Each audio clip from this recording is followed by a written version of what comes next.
Why is it so hard to see a family doctor? I would start by saying I think we're facing a crisis in family medicine. I know we have solutions. We know what to do. We just have to go ahead and do it. But normally do you take it once a day? No. When I go home, I'm never done. My day is never done. I don't think that patients understand the full picture of what we do behind the scenes.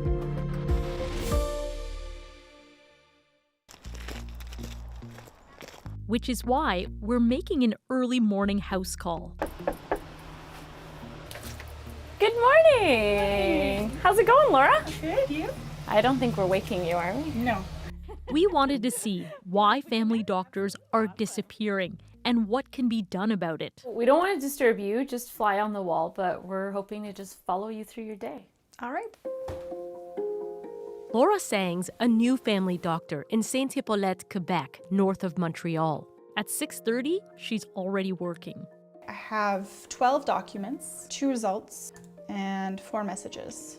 And that's just overnight. And I'm just going through this person's chart, which is quite lengthy. That was especially the appeal for me of family medicine, was that you get to follow, people over time for the rest of their lives. Sometimes, you're giving wonderful news, sometimes, it's not good news, but either way, you're kind of that constant.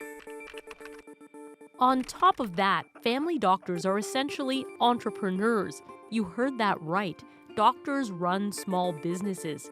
Many are only paid when they're with a patient. On average, it's about $40 per appointment or visit. That entails kind of when the person comes into my office, kind of keeping track of how long they were there, what sorts of things I did for them, what health conditions and underlying things they have, because that does affect sort of how you're allowed to bill. Which means her workday hasn't actually started yet. While medical school prepared Sang to be a doctor, no one said much about renting office space, buying medical equipment, computer systems, along with hiring and paying staff.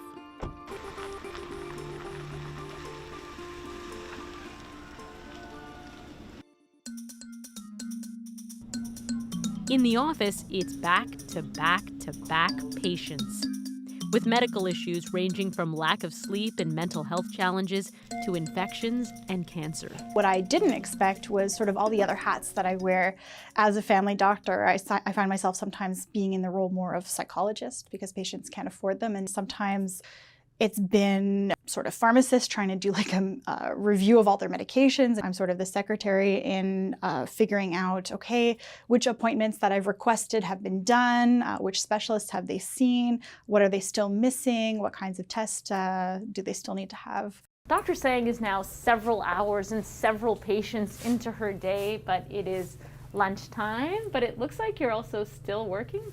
Yes, I have so many things to get done, so I usually just take a bite, keep typing back and forth, and that's usually what my lunch hour looks like. And her day is far from over. A lot of people don't really know the reality, and sometimes, the reason that we don't have availability, it's like someone left the tap running, and depending on the week, it's all running all the way, or it's more of a slow trickle. But and it's overflowing. But it's never off. There is no off. The Canadian Medical Association says burnout among family physicians has gone from 33% in 2017 to 57% in 2021, and it's getting worse. Surveys already show that 1 in 5 Canadians do not have a family doctor, but there are solutions. So where are we headed? So we're heading to Cambridge Delta Clinic, which has just hired a brand new physician who will be taking on new patients. Donna Gravel works for the city of Cambridge, Ontario, which has had a shortage of family doctors for years. She's a medical recruiter who knows what it takes to attract family doctors. We're hearing from family doctors saying they're under this incredible amount of pressure. They're running their own business with a ton of administration and overhead and trying to see patients, and it's a lot to manage. How has Cambridge dealt with some of those pressures? Well, I think because we've formed FOEs, which are family health organizations, and we also have 2 family health teams. Instead of one doctor opening an office, several doctors work together and share overhead and expenses.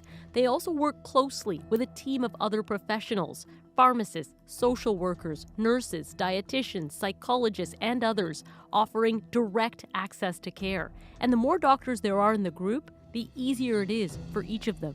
If you are off for a week, you're sharing your after hours, and that really eases the pressures that they're not looking after their own patients 24 hours a day. So if they're in a group of 4, they would be on call for their patients every 4 nights.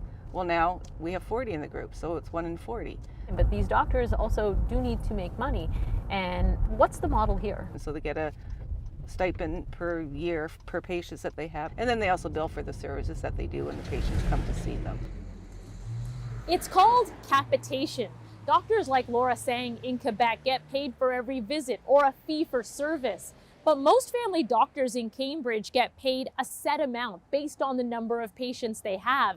They get a higher amount for older patients, and they can still bill for other services. Gravel drops off flowers for a new doctor she's recruited and leaves us with another doc she brought to Cambridge years ago. Mekalai Kumanen is the new president of the Ontario College of Family Physicians. We know that fewer medical students are choosing family medicine as a specialty. I think we know that primary care has chronically been underfunded. She says burnout, fewer family medicine grads, and an aging population are creating the perfect storm. And governments can easily embrace models like the ones being used in Cambridge.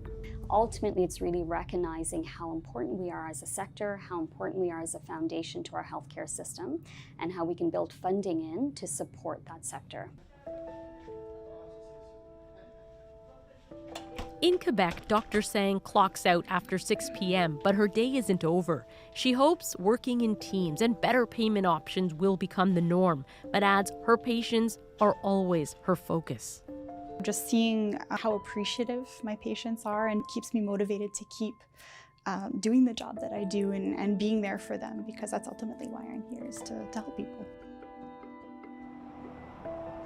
There are cures for this crisis.